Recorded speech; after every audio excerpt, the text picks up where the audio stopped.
여러분들은 다른 사람을 볼 때 어떤 면에서 품위가 느껴지시나요? 반면에 그렇지 않은 사람들은 어떤 면에서 추하다고 느껴지시나요? 아마 많은 분들이 직접 눈으로 보거나 뉴스나 유튜브에서 간접적으로 접하여 본인만의 기준을 가지고 있을 것입니다. 어떤 분들은 외모에서 그런 품격이 보인다는 분들도 계시고, 또 어떤 분들은 천천히 말하거나 남을 배려하는 말투에서 상대방의 품위를 느끼기도 합니다. 이렇듯 아마 각자가 생각하는 품격의 기준은 조금씩 다를 것입니다. 하지만 나이가 들어갈수록 점점 우리가 편한 대로 말하고 행동하는 경향이 있는 것 같습니다. 이 중 일부는 우리의 품격을 떨어뜨립니다. 물론 어느 정도 선에서는 남의 눈치 안 보고 자신의 기준을 가지고 말하고 행동하는 것은 좋은 것입니다. 하지만 문제는 자기만의 올바른 기준이 없고 자기가 하고 싶은 대로만 행동하는 것입니다. 여러분들은 그냥 내가 편한 대로 인생을 살아가고 싶으신가요? 아니면 나이 들어가면서 인격과 품격이 같이 성장하는 삶을 살고 싶으신가요? 전자든 후자든 인생의 정답은 없습니다. 하지만 후자를 선택한다면 조금 더 성숙하고 자기 성찰과 함께 나이가 들수록 발전하는 인생을 살 수 있게 될 것입니다. 앞서 얘기했듯 누군가는 품격을 외모에서 찾고 누군가는 말이나 행동 등의 내면에서 품위를 발견하는 경우가 있습니다. 오늘은 이 중에서 내면의 성장과 관련된 말과 행동의 품격을 중심으로 이야기를 드리겠습니다. 살다 보면 돈 많은 부모님이나 배우자보다 따뜻한 말을 해주는 부모님과 배우자가 최고라는 것을 깨닫게 됩니다. 그만큼 말은 우리 인생에서 중요한 역할을 합니다. 오늘의 영상을 여러 번 반복해서 들음으로써 나는 그동안 어떻게 행동했는지, 앞으로 품격 있는 노후를 보내기 위해 내가 할 수 있는 노력은 무엇이 있을지 생각해보고 실천해보는 계기가 되었으면 좋겠습니다. 오늘은 나의 품격을 떨어뜨리는 3가지 행동에 대해 말씀드리겠습니다. 첫째는 품격이 떨어지는 말을 하는 것입니다. 품격이라고 해서 고급진 말투와 고급진 내용의 말을 하라는 것이 아닙니다. 말을 청산유수처럼 잘할 필요도 없습니다. 하지 말아야 할 몇 가지만 지켜도 주위에서 여러분들과 말하는 것을 좋아하게 될 것입니다. 우리는 우리 자신도 모르게 점점 말이 급해지고 쉽게 짜증을 내며 자랑을 시도 때도 없이 하곤 합니다. 특히나 가까운 사람에게는 더더욱 한번 신경질을 내거나 언성을 높이게 되면 이런 습관은 쉽게 고쳐지지가 않습니다. 또한 말을 잘 가로채고 묻지도 않은 말들을 듣는 사람이 피곤할 정도로 너무 많이 하기도 합니다. 특히나 자식으로 고생하는 사람에게 자식 자랑을 한다면 정말 다시는 만나고 싶지 않은 마음마저 들 것입니다. 이런 것들은 사실 말하는 당사자는 깨닫지 못하는 경우가 많습니다. 그냥 하는 얘기라고 생각할 수 있지만 조금만 입장을 바꿔서 생각을 해본다면 얼마나 상대방이 듣기 싫은 말인지 알 수 있지만 대부분은 이렇게 상대방의 입장에서 생각하지 않습니다. 이처럼 상대방의 입장을 조금만 생각하는 연습을 한다면 조금 더 말에 무게가 생기고 이 사람은 입이 무거운 사람이구나 라고 생각이 들게끔 만들 수 있습니다. 이것이 말의 품격을 높일 수 있는 첫 번째 방법입니다. 두 번째 방법은 말을 천천히 하는 것입니다. 많은 분들이 되게 말이 빠르고 그렇기 때문에 천천히 말하는 상대방을 기다리지 못해 중간에 말허리를 자르기도 합니다. 이렇게 말을 빠르게 하면 나이가 들수록 숨이 찰 뿐 아니라 언성을 쉽게 높일 확률도 올라갑니다.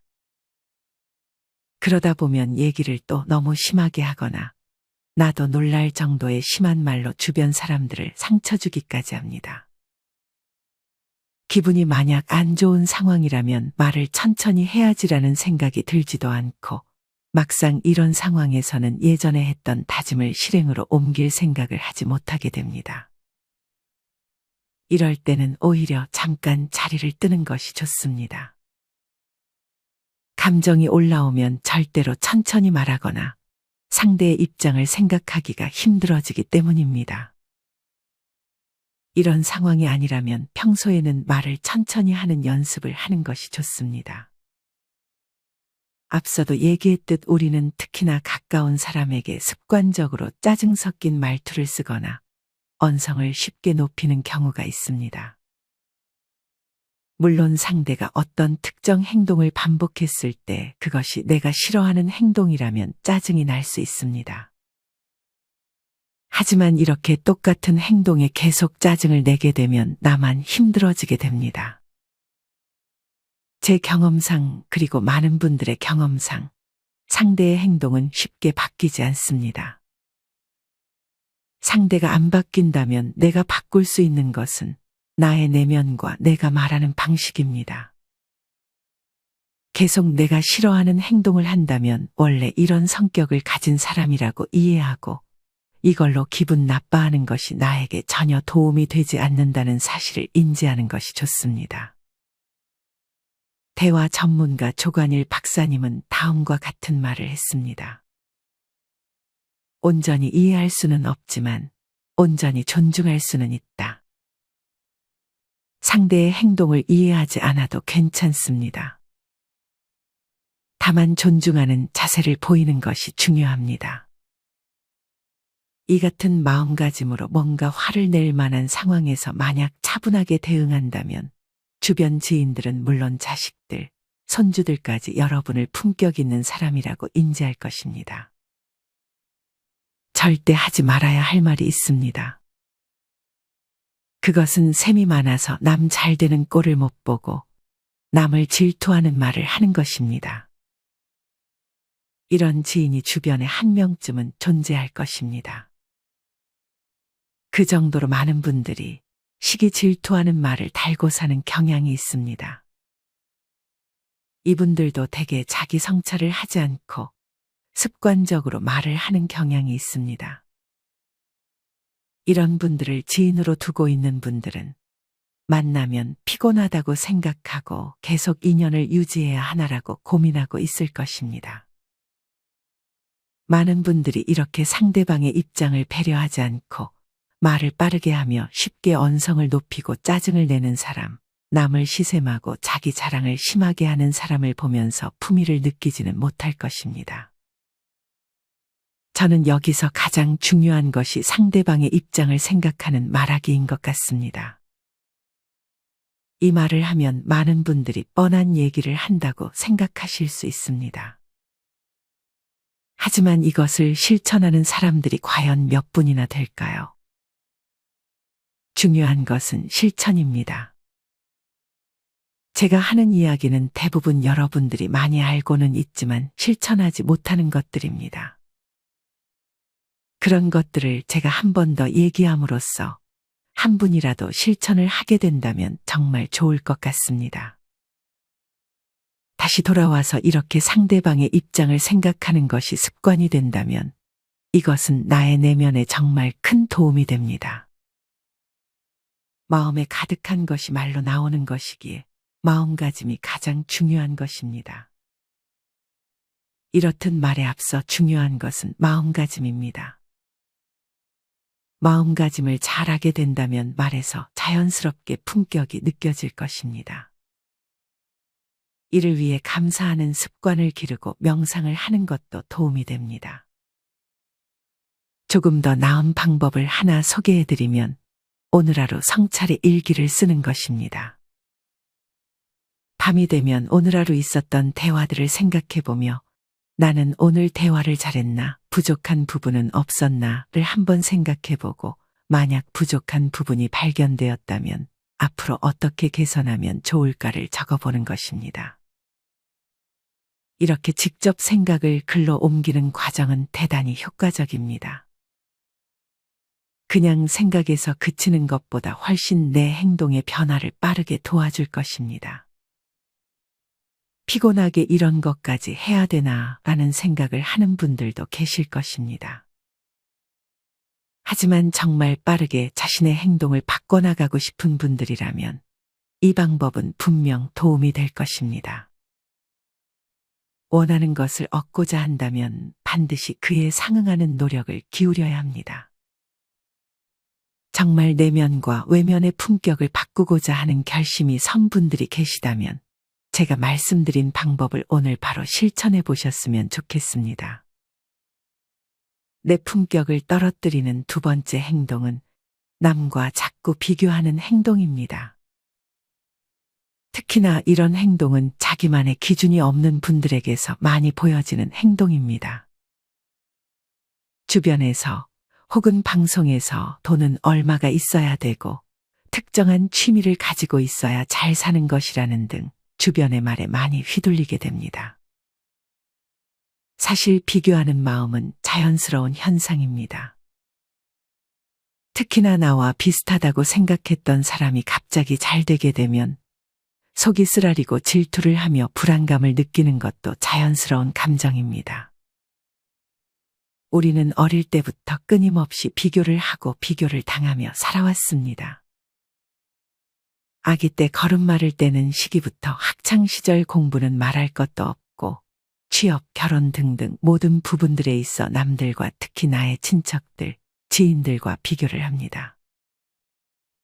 심지어 비교를 통해 누군가는 우월감을, 누군가는 열등감을 느끼게 됩니다. 지나치게 경쟁인 사회 속에서 살아온 우리에게 비교는 어쩌면 당연한 행동일 수 있습니다. 학창시절 오로지 우리는 대학과 입시에 관련한 가르침만 배웠지, 이런 심리적인 부분에 대해서는 전혀 교육을 받지 못해왔습니다. 참으로 안타까운 현실입니다. 특히나 나이가 젊을수록 어딘가에 쫓기듯 사는 사람들이 많습니다. 비교하는 마음을 우리가 제대로 다루지 못한다면 아마 임종 직전까지 우리를 괴롭힐 것입니다. 이런 남과의 비교는 우리의 삶을 갉아먹습니다. 내가 아닌 다른 사람이 기준이 되는 삶은 끔찍한 삶이 될 수도 있습니다. 내가 어떤 하나의 기준과 가치관을 갖는다 해도 주변에서, 사회에서 끊임없이 우리가 틀렸다고 말할 것입니다. 우리는 여기에 동요해서는 안 됩니다. 주변에서 빨리 집을 사지 않으면 패배자가 될 것처럼 우리를 압박하고 좋은 대학에 가지 않으면 인생이 끝날 것처럼 우리를 압박해왔습니다. 그리고 나이가 들어도 경제적으로 얼마가 있어야 한다는 등 끊임없이 주변의 소음이 우리를 압박해 올 것입니다. 그렇기에 우리는 이 기준에 휘둘리지도, 이런 기준들을 남들에게 강요하지도 말아야 합니다. 제일 안 좋은 것은 그 기준에 자기만 휘둘리는 것이 아니라 주변 사람들까지 그 기준에 휘둘리게 만드는 것입니다. 대부분 기준이 없는 사람들은 이렇게 남에게 그 잘못된 기준이 마치 정답인 양 말하기도 합니다. 심한 경우 부모님께 거의 20년 가까이 그런 잘못된 기준으로 비교당한 자식들이 정말 많습니다. 나중에는 숨 쉬는 것까지 비교하더라고 하소연하는 분도 계셨습니다. 이렇게 가정에서, 직장에서, 주변 친구에게까지 비교에 휘둘리게 된다면 그 스트레스는 결국 우리의 건강까지 위협할 것입니다. 이런 비교하는 말은 아이들에게는 더욱 좋지 않기 때문에 주의할 필요가 있습니다. 한 예로 어떤 음식점에서 할머니가 손자 2명을 보고 계셨는데 두 애기 모두 이제 4살, 5살 정도로 어려 보였습니다. 1살 많은 형이 음식점 앞에서 자전거를 타면서 놀고 있는 것을 보고 있었는데 할머니가 그걸 보시면서 형은 자전거도 잘 타는데 동생은 자전거 하나 못 타네 라며 2번 연속으로 어린 형제를 비교하는 말을 하는 걸 봤습니다. 이런 행동은 아이들에게는 말할 필요도 없고 주변 사람이 보기에도 안 좋은 행동으로 비춰질 수밖에 없습니다.